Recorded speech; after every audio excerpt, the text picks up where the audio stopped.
ಸುಮಾರು 3500 ವರ್ಷದ ಒಂದು ಹಳೆಯ ಮಾವಿನ ಮರ. ಅದರಲ್ಲಿ 4 ಕೊಂಬೆಗಳು. 4 ಕೊಂಬೆಗಳಲ್ಲೂ 4 ವಿಧದ ಮಾವಿನ ಹಣ್ಣು. ಅರೆ, ಇವಳೇನು ಹೇಳ್ತಿದ್ದಾಳೆ ಅಂತ ನೋಡ್ತಾ ಇದ್ದೀರಾ? ಹೌದು ಕಣ್ರಿ, ಇಂಥ ಒಂದು ಅದ್ಭುತವಾದ ಮಾವಿನ ಮರ, ಸಾವಿರಾರು ಕಂಬಗಳಿರುವ ಮಂಟಪ ಹಾಗೂ ಅಭಿಷೇಕನೇ ಇಲ್ಲದ ಶಿವಲಿಂಗ, ಹೀಗೆ ಹಲವಾರು ಆಶ್ಚರ್ಯಕರ ವಿಷಯವನ್ನು ಇವತ್ತು ನಿಮ್ಮ ಜೊತೆ ಶೇರ್ ಮಾಡೋಕ್ಕೆ ಬಂದಿದ್ದೀನಿ. ವೆಲ್ಕಮ್ ಬ್ಯಾಕ್ ಟು ಅವರ ಕಥೆಗಳು ಚಾನಲ್. ನಾನು ನಿಮ್ಮ ಪ್ರೀತಿಯ ಅಪೂರ್ವ. ನಿಮಗೆ ಕೂಡ ಈ ವಿಚಿತ್ರವಾದ ಆಶ್ಚರ್ಯಕರವಾದ ವಿಷಯಗಳನ್ನು ತಿಳಿದುಕೊಳ್ಬೇಕು ಅನ್ನೋ ಆತುರ ಇದ್ದರೆ ವಿಡಿಯೋನ ಸ್ಕಿಪ್ ಮಾಡದೆ ಕೊನೆ ತನಕ ನೋಡಿ. ಹಾಗೆ ನೀವಿನ್ನೂ ನಮ್ಮ ಚಾನಲ್ನ ಸಬ್ಸ್ಕ್ರೈಬ್ ಮಾಡಿಲ್ಲ ಅಂದರೆ ಸಬ್ಸ್ಕ್ರೈಬ್ ಮಾಡಿ, ಇನ್ನಷ್ಟು ಕುತೂಹಲಕರವಾದ ವಿಷಯಗಳನ್ನು ತಿಳಿದುಕೊಳ್ಳಿ. ಮತ್ತ್ಯಾಕೆ ತಡ, ವಿಡಿಯೋನ ಸ್ಟಾರ್ಟ್ ಮಾಡೋಣ ಬನ್ನಿ. ನಮ್ಮ ಭಾರತ ದೇಶ ಹಲವಾರು ಅಚ್ಚರಿಯ ಅಂಶಗಳ ಬೀಡು. ಅದರಲ್ಲೂ ನಮ್ಮ ಕಲೆ ಕೆತ್ತನೆಗಳು ನಮ್ಮ ದೇಶಕ್ಕೆ ಇನ್ನೊಂದು ಮೆರುಗನ್ನೇ ನೀಡುತ್ತೆ. ನಾನಿವತ್ತು ಹೇಳ್ತಾ ಇರೋದು ದಕ್ಷಿಣ ಭಾರತದ ತಮಿಳುನಾಡಿನಲ್ಲಿ ಇರೋ ಪವಾಡ ಪ್ರಸಿದ್ಧ ಸ್ಥಳವಾದ ಏಕಾಂಬರೇಶ್ವರ ದೇವಸ್ಥಾನದ ಬಗ್ಗೆ. ಈ ದೇವಸ್ಥಾನ ಇರೋದು ತಮಿಳುನಾಡಿನ ಕಾಂಚೀಪುರದಲ್ಲಿ. ಇದು ಶಿವನ ಪಂಚಭೂತ ದೇವಾಲಯಗಳಲ್ಲಿ ಒಂದು.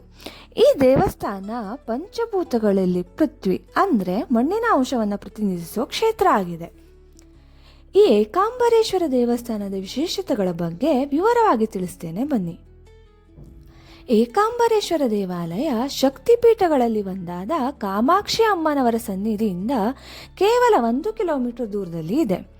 ಸಾವಿರಾರು ವರ್ಷ ಇತಿಹಾಸ ಹೊಂದಿದ ಈ ದೇವಸ್ಥಾನವನ್ನು ಪಲ್ಲವರ ಕಾಲದಲ್ಲಿ, ಅಂದರೆ ಸುಮಾರು 6ರಿಂದ 7ನೇ ಶತಮಾನದ ಕಾಲದಲ್ಲಿ ನಿರ್ಮಾಣ ಮಾಡಲಾಯಿತು ಎಂಬ ಇತಿಹಾಸ ಇದ್ದು, ನಂತರ ಚೋಳರು ಹಾಗೂ 15 ಮತ್ತು 16ನೇ ಶತಮಾನದಲ್ಲಿ ಕೃಷ್ಣದೇವರಾಯನ ಆಳ್ವಿಕೆಯಲ್ಲಿ ಈ ದೇವಾಲಯ ವಿಸ್ತರಿಸಲ್ಪಟ್ಟಿತು ಎಂದು ತಿಳಿಯಲಾಗುತ್ತೆ.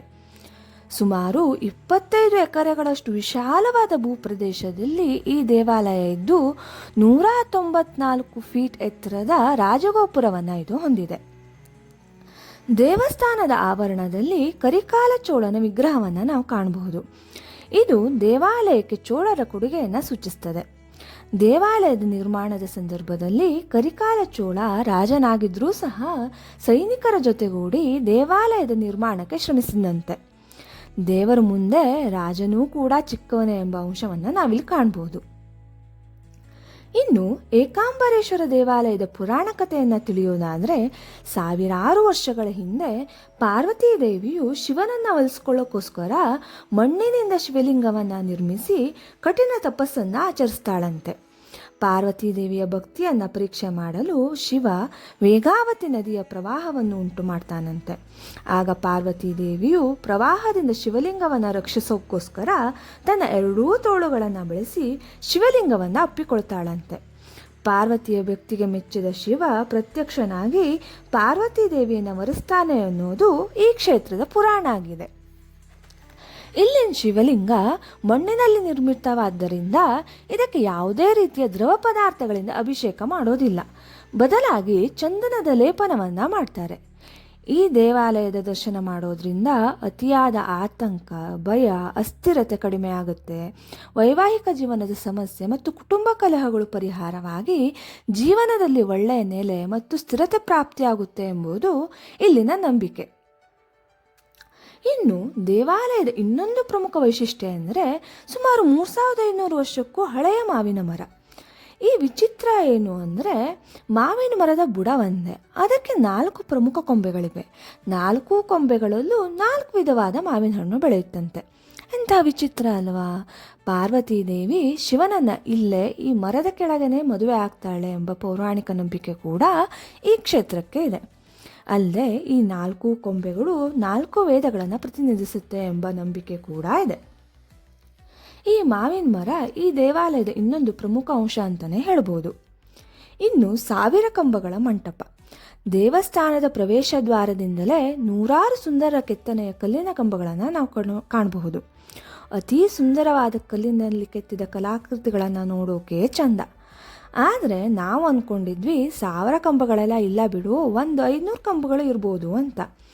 ಆದರೆ ದೇವಾಲಯದ ಒಳಗೆ ಹೋಗ್ತಾ ಹೋಗ್ತಾ ಗೊತ್ತಾಯಿತು 1000 ಕಂಬಗಳು ಆರಾಮಾಗಿ ಇವೆ ಅಂತ. ಈ ದೇವಾಲಯದ ಅದ್ಭುತವಾದ ಸಂಕೀರ್ಣ ಕೆತ್ತನೆಗಳನ್ನು ನೋಡಿ ತುಂಬಾ ಖುಷಿಯಾಯಿತು.